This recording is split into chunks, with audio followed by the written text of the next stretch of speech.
आज मैं ऐसे अविस्मरणीय क्षणों के बारे में बात करने के लिए खड़ी हुई हूं जिसने भारत की रणनीतिक और सामरिक चेतना को नए युग में प्रवेश कराया है। ऑपरेशन सिंदूर। माननीय उपसभापति महोदय, यह सिर्फ हमारी सैनिक कार्यवाही नहीं थी, बल्कि भारत के आत्मसम्मान और निर्णायक इच्छा शक्ति का एक प्रचंड उदाहरण था। इस अद्वितीय जीत ने, जो ऑपरेशन सिंदूर की अद्वितीय जीत ने हमारे दुश्मनों के हौसले तो तोड़े ही, उसके साथ ही विश्व पटल पर एक स्पष्ट संदेश दिया कि माननीय प्रधानमंत्री जी, आदरणीय मोदी जी के नेतृत्व में अब भारत कष्टों को सहन करने वाला राष्ट्र नहीं है, बल्कि अपने घावों का हिसाब चुकता करने वाला एक शक्तिशाली राष्ट्र बन गया है। आज हम दुश्मनों के धरातल पर जाकर जवाब देने की ताकत रखते हैं। आज हम डरने वाले भारत नहीं है, बल्कि न्याय करने वाला भारत है, वो भी पूरी सटीकता के साथ और आत्मसम्मान के साथ। माननीय उपसभापति महोदय, भारत ने वो दिन भी देखे हैं जब हमारे सैनिकों के सिर काटे जाते थे, जब हमारे नगर के नगर आतंक के दहशत में जीते थे, जब जो हमारे नेतृत्व करता थे वो सिर्फ विरोध पत्र भेजते थे, वो डोजियर भेजकर अपना काम खत्म कर देते थे। वो समय भी इस भारत ने देखा है।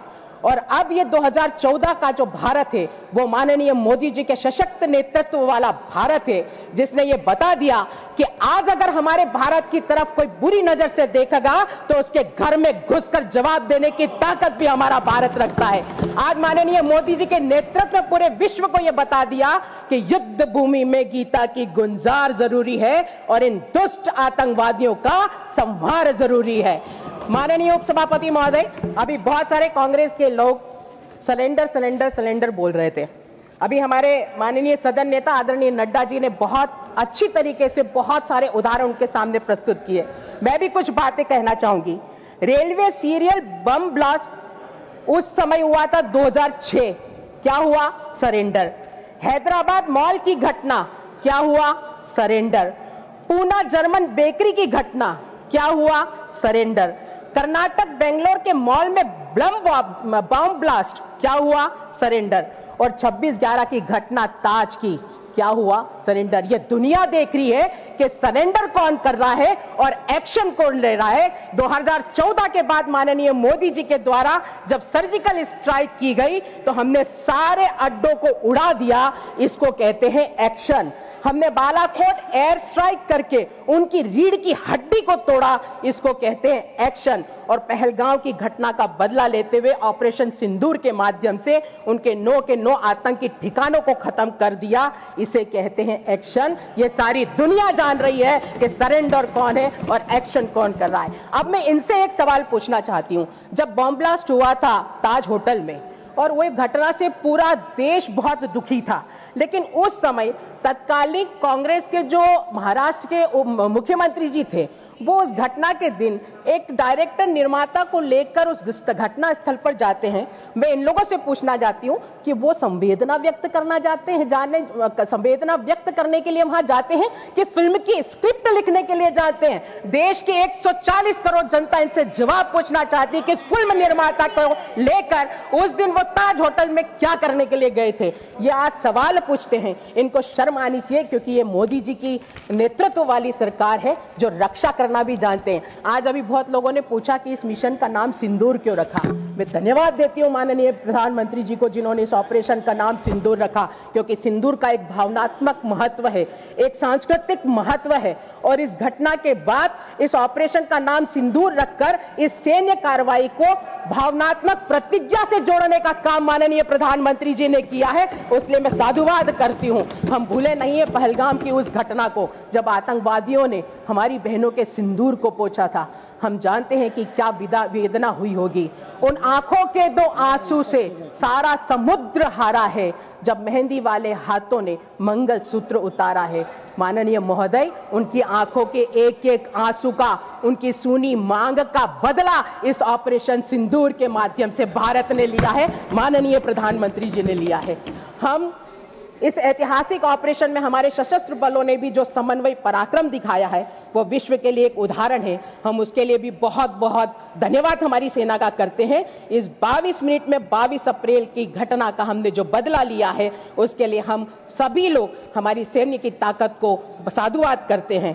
जो अचूक प्रहार बिना किसी भारतीय हताहत के किए 100% लक्ष्य सिद्धि लिए, ये संकल्प और साहस और योजना की त्रिवेणी है जो माननीय मोदी जी के नेतृत्व में केवल संगठित और आत्मनिर्भर भारत ही कर सकता है।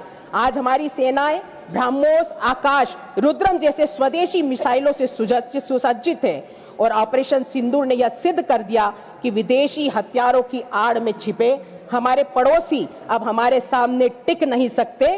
पाकिस्तान की चीनी ताकतें इस ऑपरेशन में असफल रही। उनके रडार, रक्षा प्रणाली और लड़ाकू विमानों ने घुटने टेक दिए, जबकि भारत की मेक इन इंडिया शक्ति ने पूरे विश्व को चकित करके रख दिया।